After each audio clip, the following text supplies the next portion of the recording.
Hi, I'm Tim. Welcome to Watchbox, and thanks for logging on. If you love this watch, email me, tmosso at thewatchbox.com. It's in the description below. Your purchase and pricing email question line for buying this or any watch you see here on our channel, on our website, or our social media. Reach out to me directly, tmosso at thewatchbox.com. Today we're discussing what might be the most beloved chronograph of the modern era, rivaled only by the Rolex Daytona, the Moonwatch, and the A Lunga Unzona datograph. This is the Patek Philippe 5070G-001 in white gold. Launched as the original yellow gold model at Basel World 1998, it became the white gold G in 2002, and through 4 years of production, approximately 250 examples were produced per medal per year, meaning about 1,000 of these exist in the world. Few are as sharp or intact as the model I'm showing you today. 42 millimeters in diameter, the watch was considered huge for a Patek dress watch back in 1998. It is, however, flat, thin, and broad, with a saucer-like presence on the wrist. The watch measures only 11.5 millimeters thick, and from lug to lug, a reasonable 48.3 millimeters, with the spacing between the lugs of a modern, broad, and proportional 21 millimeters. Now, the watch does include a full deploying clasp, but first let's shoot this one on my wrist. My wrist may not be representative of yours, but it is a well-established point of reference by this point. You can see overhead, there is no lug overlap, and down the barrel, you can also see, again, that I have plenty of clearance on both sides. Though the watch is a 42, I could recommend it for a wrist potentially as small as 13.5 centimeters circumference because of the short and sharply downturned lugs. You'll also note that it has absolutely no difficulty fitting underneath the cuff. Let's take a quick look at the hardware and the software.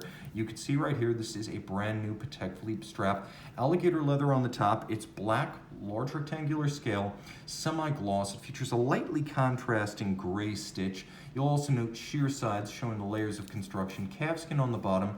It uses Patek Philippe's modern-day pull-tab spring bars, so you can remove the strap using nothing but your fingernails. And then there is a matching white gold Calatrava cross buckle that is included for security against dropping while donning or removing at bedside. Rolling back to the case, this is a watch that has not been polished, and I want to emphasize that. These are subtle pieces with all of their beauty in their details. The fluting of the lugs, the step of the bezel, the serial steps of the bezel, the sharpness of the crease of the case band where the rounded case flank gives way to the step. You can also see that on the crown side there are long rectangular vintage-inspired pushers in the Calatrava cross crown, but this watch is all about those subtle character lines, and the first thing to go when one of these is poorly refinished is the sharpness of the bezel and the sharpness of the fluting on the lugs. Now you will note there's a little nick on the edge of the bezel, and I want to be honest, we're not going to polish that out, and I don't believe you should either. Factory is best.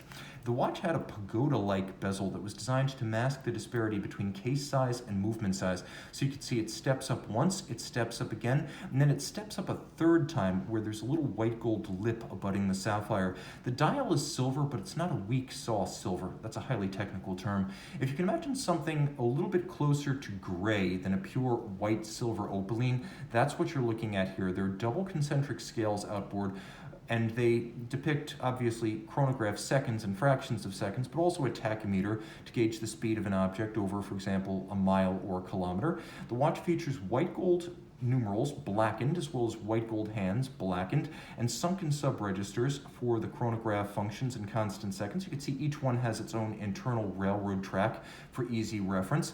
Now the watch, when flipped over, reveals the much loved Patek Philippe caliber CH2770. Now it started life as the Lemania 2310 Bausch, and, well, that movement, born in the early 1940s, went to the moon as the Omega 321. Patek Philippe makes huge changes.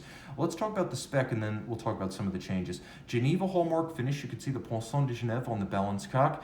5-position adjustment, 24 jewels, 18,000 vibrations per hour, free sprung with a Gyromax style fixed index and matching balance. It also features a handmade Breguet overcoil hairspring. We have a column wheel, and you can see the column wheel interacting with a fully jeweled lateral clutch. Now the movement, of course, is all brass with rhodium plating, The chronograph components are all steel. Starting with the finishing of the bridges and the levers, you can see that everything has a mirrored anglage on its edge. This is the real deal, finished up with switches of wood, not machined against a wheel. You can see that the same level of mirrored beveling is executed on the edge of the steel components of the chronograph. They feature satin across their tops. The bridges feature Côte de Genève across their tops, perfectly aligned across bridges. All screw heads are black polished with chamfered circumference as well as slots, and even some of the smallest, most delicate pieces.